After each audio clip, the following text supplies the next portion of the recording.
Hello, I'm Dr. Vanita Rattan and this channel is dedicated to skincare for skin of colour. As you know, I'm a doctor, but I'm also a cosmetic formulator specifically for skin of colour. Now, today's video I'm actually bringing to you as a mother, because today's video is all about what you do when your child cuts and hurts themselves. Right from the moment they cut themselves, right through to how do you prevent a scar from developing.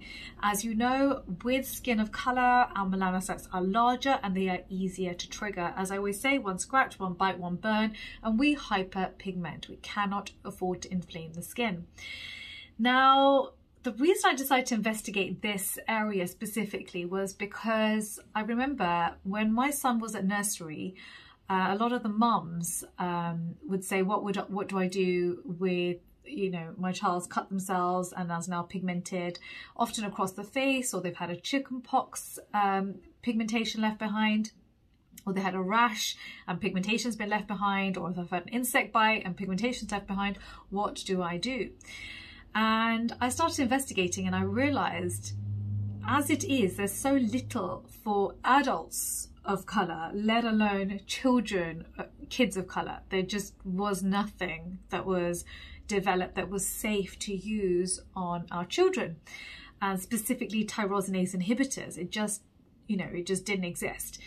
And so I actually went back to my daughter at the time. She was 6 years old. This was 2 years ago.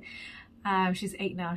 I said, Sienna, what do you think about this issue that children who hurt themselves and then are left with a scar, do you think we should try and create something for these kids? You know, like this could happen to you. You could fall over and hurt yourself and be left with a scar.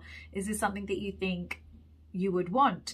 And she said she would love to create that and she wanted to help other kids of colour, which I absolutely loved, and I really wanted her on this journey with me. So this video, we're going to start off from what you do from that first cry and shriek from the child when they've hurt themselves, and then the second shriek that happens when they're seeing blood gushing from one of their scars. If that sounds good to you, give me a thumbs up. Let's dive right in.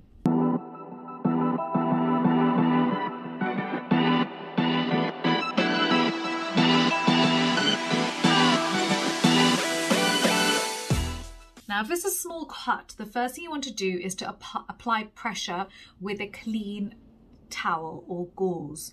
Something that you can just apply pressure, don't keep looking, but apply pressure gently for 5 minutes, because the first thing you want to do is just to stop the bleeding. Before you do anything else, that's the first thing you want to do. Then once the bleeding is stopped, you want to gently wash the area with water and soap. Now, what I would say is, if you see any, you know, large bits in there that, you know, dirt, etc., that's what you want to get rid of. But that's all we're trying to do, is just to get rid of any debris that's stuck in the cut. At this point, I'm happy for you to apply an antibacterial ointment to the area, and then I would want you to ideally cover it with an occlusive, something like petroleum jelly, because what you want to do is to create a healing environment for the skin. You want it to be hydrated, because a dry wound is going to lead to mechanical stress, and mechanical stress equals inflammation equals more pigmentation. So petroleum jelly will just keep water occluded onto the skin to create that nice healing environment for the skin. I would then cover the wound gently, either using silicone or using the shiny side of gauze, not the other side, the fluffy side, the shiny side down. Then use micropore tape around the area. The reason I say micropore tape is because it is very easy to remove. I think half the pain happens if you use an adhesive that's too sticky, and when you're trying to remove it, that leads to even more anxiety for the child later when you want to redress the wound. So stick with micropore tape. It's something that all parents should have in their staple drawer. Should be a gauze and micropore tape. Now, if the wound is gaping and it's more than ½ an inch wide, then I would highly recommend you go and see a doctor, because you want to get it closed properly in order to get as neat a scar as possible, as minimal of a scar as possible. So they would use something like skin glue, steri strips, they may use stitches, they may use staples. So there are different ways they can do to close that wound. only once the skin has healed can you even start to think about scar management. You can't do this. You can't use any tyrosinase inhibitors or anything until the skin has recovered. Once the skin is closed up, then you want to start using SPF 50 on the area, preferably zinc oxide based one because it's anti-inflammatory, and it tends to be less irritating, especially on sensitive skin. So also make sure that whichever sunscreen you're using has no denatured alcohol in it, because it's quite drying and we're trying to create a healing environment for the skin. Make sure it has no fragrance in it either, especially if you're going out into the sun. Okay, so the ingredients I want you to also look for in your scar cream for children include anti-inflammatories such as panthenol or allantoin.